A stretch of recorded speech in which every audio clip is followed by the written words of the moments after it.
Hi hello dears. അപ്പോൾ നമ്മൾ ഇന്നിവിടെ ഇറച്ചിച്ചോറാണ് ഉണ്ടാക്കാൻ പോകുന്നത്. വളരെ ഈസി ആയിട്ട് നല്ല ടേസ്റ്റോട് കൂടിയിട്ട് എങ്ങനെ ഉണ്ടാക്കുമെന്ന് നോക്കാം. ഇത് ഞാൻ സാധാരണയായി മുസ്ലിം വിവാഹങ്ങളുടെ തലേ ദിവസമാണ് കൂടുതൽ കഴിച്ചിട്ടുള്ളത്. എനിക്ക് ബിരിയാണിനേക്കാളും വളരെ ഇഷ്ടപ്പെട്ട ഒരു സംഭവമാണ് ഈ ഇറച്ചിച്ചോറെന്ന് പറയുന്നത്. ബീഫ് കൊണ്ടിട്ടാണ് നമ്മളിത് ഉണ്ടാക്കാറ്. അപ്പോൾ വളരെ സ്വാദിഷ്ടമായിട്ട് ഈസി ആയിട്ട് ഇറച്ചിച്ചോറ് നമുക്ക് ഉണ്ടാക്കിയെടുക്കാം.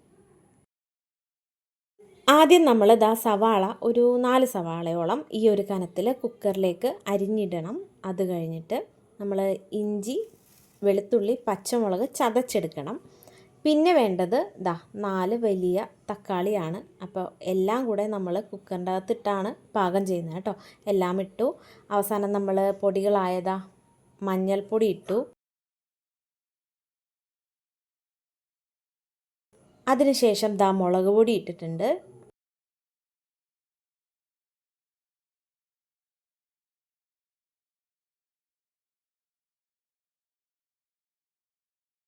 പിന്നെ നമ്മളിതാ ഉപ്പാണ് ഇട്ടിരിക്കുന്നത്. ഉപ്പിട്ടു. അത് കഴിഞ്ഞ് കുറച്ച് ഗരം മസാല പൗഡറാണ് ഇടുന്നത്. ഗരം മസാലയും ഇട്ടു നമ്മൾ. ഇനി എല്ലാം കൂടെ നമ്മൾ ശരിക്കൊന്ന് മിക്സ് ചെയ്തെടുക്കണം. ഇനി മിക്സിങ്ങിൻ്റെ പ്രോസസ്സാണ്. അതായത് ഈ എല്ലാവിധ പൊടികളും നമ്മളുടെ ബീഫിലേക്ക് നല്ല ശരിക്ക് പിടിച്ചിരിക്കണം. പിന്നെ ആ സവാളയും എല്ലാം ഒന്ന് ചെറുതായിട്ടൊന്ന് നല്ല ആ ഒരു ഫ്ലേവറൊക്കെ ഫുള്ള് ഫ്ലേവർ നമ്മുടെ ബീഫിലേക്ക് പിടിക്കത്തക്കവണ്ണം നമ്മൾ നല്ല ശരിക്ക് കൈ കൊണ്ട് മിക്സ് ചെയ്യണം. മിക്സ് ചെയ്തു. ഞാൻ അവസാനം കുറച്ച് കുരുമുളക് പൊടി ഇടുന്നുണ്ട്. പിന്നെ കുറച്ച് വെളിച്ചെണ്ണയും ഇതിലേക്ക് ഒഴിക്കുന്നുണ്ട്. ഇത് കഴിഞ്ഞിട്ട് നമ്മൾ ഒന്നും കൂടെ നല്ല ശരിക്ക് മിക്സ് ചെയ്യണം കേട്ടോ.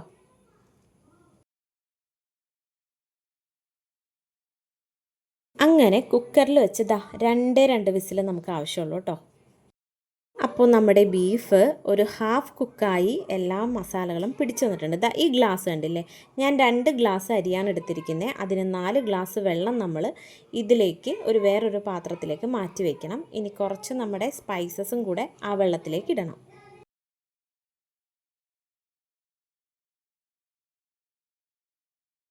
അങ്ങനെ ഞാൻ എൻ്റെ ആ 2 ഗ്ലാസ് അരിയെടുത്ത് ആ വെള്ളത്തിലേക്കിട്ട് കുറച്ചൊന്ന് വേവിച്ച് വെച്ചിട്ടുണ്ട്. ആ ഒരു പരിവാണ് നിങ്ങളിപ്പോൾ കണ്ടുകൊണ്ടിരിക്കുന്നത്.